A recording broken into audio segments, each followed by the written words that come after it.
ভুয়ো ভোটার ধরতে বেরিয়ে পড়লেন সোনারপুর দক্ষিণ বিধানসভা কেন্দ্রের বিধায়ক লাভলি মৈত্র। দলীয় কর্মীদের নিয়ে রাজপুর সোনারপুর পুরসভার কালিকাপুর ১ নম্বর দিঘির পাড়া অঞ্চলের ভোটার তালিকা সহ বাড়ি বাড়ি যান তারা। রাজ্যের মুখ্যমন্ত্রী মমতা বন্দ্যোপাধ্যায়ের নির্দেশ মাফিকই ভুয়ো ভোটার চিহ্নিত করতে হবে বললেন লাভলি মৈত্র।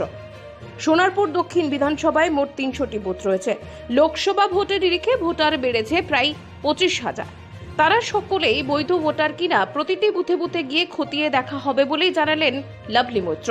যদিও এদিন বেশ কয়েকটি বুথে খতিয়ে দেখা হলেও কোনো ভুয়ো ভোটার পাওয়া যায়নি।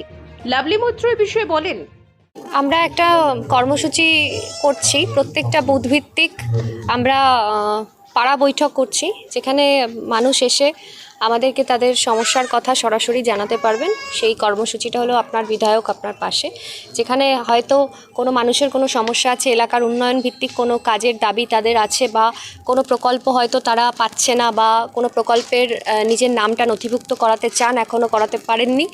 এই সমস্ত সমস্যা একদম সরাসরি জনসংযোগ আমরা মানুষের সঙ্গে, আমি নিজে এবং এখানে যারা সদস্য যিনি আছেন, প্রধান, উপপ্রধান, পঞ্চায়েত সমিতির সভাপতি, আমরা সবাই এখানে আছি।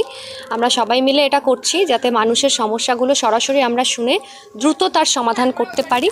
এছাড়াও আমাদের দল বারবার করে নির্দেশ দিয়েছে যে ভোটার লিস্টের কাজটা খুব ভালো করে করতে।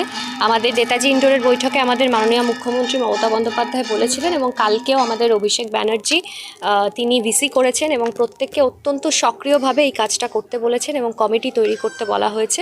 তো এখানে আমরা আজকে এখানকার যারা আছেন এই বুথের, তারা সদস্য সমেত তারা নিজেরাই বাড়ি বাড়ি যাচ্ছে, এবং আমিও এসে তাদের সাথে যোগদান করেছি এই কাজটাতে। এবং অভিষেকদার নির্দেশ মতো, দিদির নির্দেশ মতো আমরা দ্রুত কমিটি করব। কমিটি করে যেভাবে দল নির্দেশ দিচ্ছে সেভাবে আমরা ভোটার লিস্টের কাজ করব। এবং এই যে চক্রান্ত বিজেপি করছে, যে ষড়যন্ত্র করছে, সেটা অবশ্যই আমাদের প্রত্যেককে আরও বেশি সক্রিয় হতে হবে, এবং প্রত্যেককে সক্রিয় থেকে একদম এই ভুয়ো ভোটার চিহ্নিত করতে হবে এবং সরাসরি প্রশাসনকে জানাতে হবে।